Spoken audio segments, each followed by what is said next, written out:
पहली बात, कोई SC लड़का किसी जनरल लड़की से कहे कि मैं तुम्हें प्यार करता हूँ, प्रपोज करता हूँ, और वो मना कर दे, इस पर केस हो जाएगा।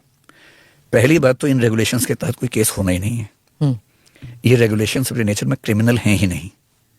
ये केवल within the university, within the college campus एक डिस्प्यूट रिड्रेसल का तरीका है।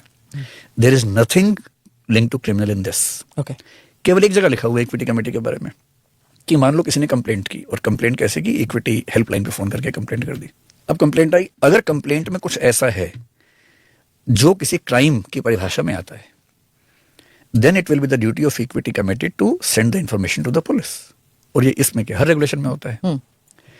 आपको पता है कि हमारे कॉन्स्टिट्यूशन में आर्टिकल 17 एबोलिशन ऑफ अनटचेबिलिटी की बात करता है, अस्पृश्यता समाप्त करता है। एक मूर्ख आदमी ने कर्नाटक में एक बार एक केस किया। कॉलेज में गया, एक लड़की को उसने हैंडशेक करने के लिए हाथ दिया, लड़की ने हाथ मिलाने से मना कर दिया, and he filed A complaint in the high court that she has practised untouchability with me. तो लड़की ने अपनी बात कही कि भाई अनटचेबिलिटी नहीं है, लेकिन कोई मुझसे हाथ मिलाए और मैं मिलाना चाहूं या नहीं तो मेरी चॉइस की बात है।